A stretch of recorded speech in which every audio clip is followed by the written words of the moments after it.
final stop, the ultimate solution. Okay, let's dive into this. ভারতের বিভিন্ন গবেষণা কেন্দ্রের নাম আর লোকেশন মনে রাখার এই দারুণ আর মজাদার এক্সপ্লেনারে সবাইকে স্বাগত। আমরা জানি যারা কম্পিটিটিভ এক্সামের প্রস্তুতি নিচ্ছে তাদের জন্য এই টপিকটা কতটা ইম্পর্ট্যান্ট। তো চলো আজকে স্ট্যাটিক জিকের এই পার্টটা একেবারে মাস্টার করে ফেলা যাক। লম্বা লম্বা লিস্ট মুখস্থ করাটা যে কতটা কষ্টের সেটা সবারই জানা, বিশেষ করে পরীক্ষার হলে গিয়ে যখন প্রচণ্ড কনফিউশন তৈরি হয়, মনে হতে থাকে আরে এটা কি দিল্লি ছিল নাকি কলকাতা, রাইট? তো এই যে জাস্ট মুখস্থ করে ভুলে যাওয়া সমস্যা, আজকে আমরা এর একটা পার্মানেন্ট সলিউশন বের করব। আর এর জন্যই বোরিং মুখস্থ বিদ্যার দিন এবার শেষ। এই মেমোরি প্রবলেম সলভ করতে আমরা ইউজ করব দারুণ সব মেমনিক মানে মেমোরি ট্রিক্স। বেসিক্যালি মজার মজার কিছু ইম্যাজিনেশন আর অদ্ভুত সব লজিক দিয়ে আমরা এই সেন্টারগুলোর নাম ব্রেনে একদম লক করে দেব। গ্যারেন্টি দিচ্ছি এগুলো আর কখনোই ভোলা পসিবল না। আচ্ছা, পুরো বিষয়টাকে আমরা খুব সুন্দরভাবে কয়েকটা ভাগে সাজিয়েছি। প্রথমে থাকছে রিসার্চ সেন্টারগুলোর জন্য নিমোনিক ম্যাজিক, তারপর ফসল ও কৃষি, এরপর প্রাণী, পাখি আর ডেয়ারি, তারপর পানীয় ও মশলা, এরপর কমার্শিয়াল বা শিল্প গবেষণা, আর শেষে একটা কুইক রিকল। তো চলো শুরু করা যাক আমাদের প্রথম পার্ট, গবেষণা কেন্দ্রের জন্য নিমোনিক ম্যাজিক। আর এটা আমরা স্টার্ট করব ন্যাশনাল সার্ভে বা জাতীয় সমীক্ষাগুলোর বেসিক দিয়ে। নাও হোয়াটস রিয়েলি ইন্টারেস্টিং হিয়ার ইজ কিভাবে আমরা এই দুটো মেজর ন্যাশনাল হাবকে আলাদা করে মনে রাখব। দেখো, Indian council of agricultural research বা ICAR হল কৃষির মেন ক্ষমতার কেন্দ্র, আর ক্ষমতার কেন্দ্র মানেই তো নতুন দিল্লি, তাই না? অন্যদিকে ইন্ডিয়ান বোটানিক্যাল সার্ভে হল উদ্ভিদের ঐতিহাসিক একটা ব্যাপার। প্রাচীন শহর, পুরনো বিশাল বটগাছ, এই সব কিছুর সাথে কলকাতার ভাইবটা কিন্তু একদম পারফেক্টলি ম্যাচ করে যায়। সো বোটানিক্যাল সার্ভে মানেই কলকাতা। ক্লিয়ার? এরপর আসা যাক আমাদের সেকেন্ড ক্যাটেগরিতে, প্রয়োজনীয় ফসল আর কৃষি। আমাদের প্রতিদিনের খাবারের রিসার্চ কোথায় হয় এবার সেটা মনে রাখা যাক। অ্যান্ড দিস ব্রিলিয়েন্টলি ইলিস্ট্রেটস আমাদের আজকের সবচেয়ে মজার নিমোনিকটা। আচ্ছা, আলু গবেষণা কেন্দ্র কোথায় হতে পারে? জাস্ট চোখ বন্ধ করে একবার ভাবা যাক। কনকনে সিমলা ঠান্ডায় বসে গরম গরম আলু ভাজা খাওয়ার মজাটাই আলাদা।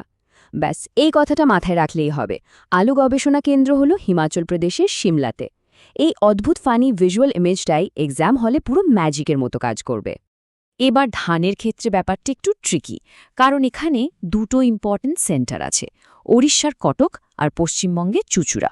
এটা মনে রাখার সুপার ট্রিক হল সাউন্ড বা শব্দ। কাঁচা চাল চিবোলে কেমন আওয়াজ হয়? কটকট শব্দ হয়, তাই না? আর এই চালটা কারা চিবাচ্ছে? চুচুড়ার লোক।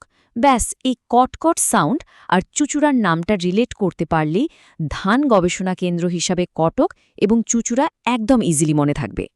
চলো এবার বাকি অ্যাগ্রিকালচারাল সেন্টারগুলো ঝটপট দেখে নিই। গমের জন্য আছে দিল্লির পুসা, মনে মনে ভিজুয়ালাইজ করে নাও, পুসা রুটি।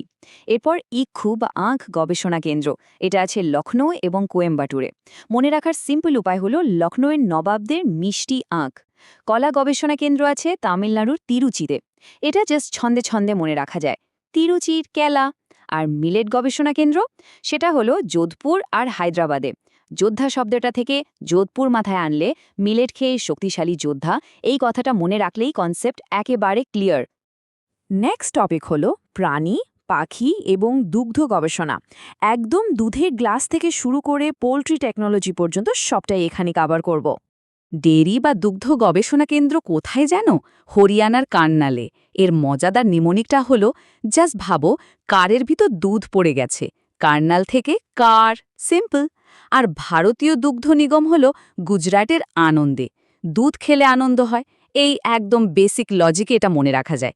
এছাড়া ছাগল গবেষণা কেন্দ্র হল মথুরাতে, চিংড়ি গবেষণা কেন্দ্র আছে অন্ধ্রপ্রদেশের নেলোরে, আর মৌমাছি হল মহারাষ্ট্রের পুনেতে। একটু ইম্যাজিন করা যাক, পুনের রাস্তায় ঝাঁকে ঝাঁকে মৌমাছি উড়ছে, আর ভুল হওয়ার চান্সই নেই। পাখিদের সাথে রিলেটেড সেন্টারগুলোকে আমরা একসাথে গ্রুপ করে ফেলেছি। পোল্ট্রি গবেষণা কেন্দ্র হল কর্ণাটকের বেঙ্গালুরুতে, আর বার্ড ফ্লু টেস্ট করার জন্য কিন্তু দেশের বিভিন্ন জায়গায় সেন্টার রয়েছে, যেমন মধ্যপ্রদেশের ভোপাল, মহারাষ্ট্রের পুনে, পশ্চিমবঙ্গের বেলেঘাটা আর সেই কর্ণাটকের বেঙ্গালুরু। এখানে একটা জিনিস খেয়াল করার মতো, বেঙ্গালুরু কিন্তু পোলট্রি আর বার্ড ফ্লু দুটো ক্যাটাগরিতেই কমন, সো এটা মনে রাখা বেশ সহজ। আমাদের 4 নম্বর সেকশন হল দৈনন্দিন পানীয় এবং মশলা। চা, কফি আর মশলা দিয়ে এবার ব্রেইনটাকে একটু রিফ্রেশ করে নেওয়া যাক। পানীয়র কথায় আসার আগে একটা স্পেশাল হাইলাইট আছে। তামাক বা টোব্যাকো গবেষণা কেন্দ্র কোথায়? এটা আছে অন্ধ্রপ্রদেশের রাজামুন্দ্রিতে। এর মেমোরি ট্রিকটা দারুণ। রাজারা আগে টোব্যাকো খেত, রাজা থেকে রাজামুন্দ্রি। এই রয়্যাল বা রাজকীয় নিমোনিকতে তো মেমোরিতে একেবারে পার্মানেন্টলি লক হয়ে যাওয়ার কথা, তাই না? চা গবেষণা কেন্দ্র কিন্তু একাধিক জায়গায় ছড়িয়ে আছে, মূলত আসামের টোকলায় আর জোরহাটে, আর মহারাষ্ট্রে পুনেতেও এর একটা সেন্টার রয়েছে। এরপর কফি গবেষণা কেন্দ্র, এটা হলো কেরালার কাসারাগার আর কর্ণাটকের চিকমাগালুরে। চিকমাগালুরের চিকমিকি কফি, এই ফানি টার্মটা মাথায় গেঁথে নিতে পারো। আর জাতীয় মশলা গবেষণা কেন্দ্র হলো কেরালার কালিকাটে। কেরালায় এমনিতেই মশলার জন্য বিখ্যাত, আর কালিকাট বন্দরের ঐতিহাসিক গুরুত্বের কথা তো সবারই জানা আছে, রাইট? এবার আসছি 5 নম্বর সেকশনে, কমার্শিয়াল বা বাণিজ্যিক এবং শিল্প গবেষণা। এগুলো হলো আমাদের ইকোনমির সত্যিকারের পাওয়ার হাউস। এখানে একটা বিষয় খুব ক্লিয়ারলি বোঝা জরুরি, কারণ অনেকেই ঠিক এই জায়গাটাতেই ভুল করে। পাট বা জুট গবেষণা কেন্দ্র হলো পশ্চিমবঙ্গের ব্যারাকপুরে। জাস্ট মনে রাখতে হবে ব্যারাকপুরের বিখ্যাত পাটকলের কথা। অন্যদিকে কার্পাস বা তুলা গবেষণা কেন্দ্র কিন্তু মহারাষ্ট্রের নাগপুরে। তুলার সাথে নাগপুরকে কানেক্ট করতে হবে। এই দুটো যেন পরীক্ষার সময় কোনোভাবেই মিক্স আপ না হয়ে যায়, okay? So the crucial point is কীভাবে এই স্পেসিফিক লোকেশনগুলো তাদের পারফেক্ট আবহাওয়া আর লোকাল ইন্ডাস্ট্রির সাথে কানেক্টেড। যেমন সিল্ক গবেষণা কেন্দ্র আছে কর্ণাটকের মাইসোরে, কারণ মাইসোর সিল্ক শাড়ি তো সারা দুনিয়ায় বিখ্যাত। চামড়া গবেষণা কেন্দ্র তামিলনাড়ু চেন্নাইতে, চেন্নাইয়ের গরমে চামড়া পুড়ে যায়, এই সিম্পল লজিকটা ভাবলেই মনে পড়ে যাবে। রাবার গবেষণা কেন্দ্র কেরালার কোট্টায়ামে, আর আন্তর্জাতিক বাগিচা বা প্লান্টেশন গবেষণা কেন্দ্র হল কর্ণাটকের বেঙ্গালুরুতে, কারণ বেঙ্গালুরুকে তো এমনিতেই আমরা গার্ডেন সিটি বা বাগানের শহর বলে ডাকি। চলে এসেছি আমাদের লাস্ট পার্টে, ফাইনাল রিকল এবং কনক্লুশন। চলো, এতক্ষণ যা যা দেখলাম সব ইনফরমেশন ব্রেনে একেবারে লক করে ফেলি। এক্সাম হলে আমাদের লজিক আর ফ্লোটা এক্স্যাক্টলি কেমন হবে? প্রশ্ন দেখার সাথে সাথে প্রথমে সেই অদ্ভুত ফানি ভিজুয়াল ইমেজটা মনের মধ্যে ইমাজিন করতে হবে। তারপর সেই ছবির বাংলা কিওয়ার্ডের সাথে শহরের নামটা জাস্ট কানেক্ট করতে হবে। ট্রাস্ট মি, সাথে সাথেই সঠিক অপশনটা একদম চোখের সামনে ভেসে উঠবে। তো চলো একটা র্যাপিড ফায়ার রিকল হয়ে যাক, দেখি মনে আছে কিনা। আচ্ছা, আলু গবেষণা কেন্দ্র কোথায়? একদম ঠিক, সিমলার গরম আলু ভাজা। দুগ্ধ বা ডেয়ারি গবেষণা কেন্দ্র কোথায়? কারের ভেতর দুধ পড়ে গেছে, মানে কার্নাল, রাইট? আর তামাক? রাজারা তামাক খেত, মানে রাজামুন্দ্রি। বুঝতেই পারছো বোরিং মুখস্থ করার চেয়ে এই মেমরি টেকনিকগুলো রিটেনশনের জন্য কতটা অ্যাক্টিভলি কাজ করে। আজকের এই এক্সপ্লেনারের শেষে একটা দারুণ বিষয় ভাবার মতো।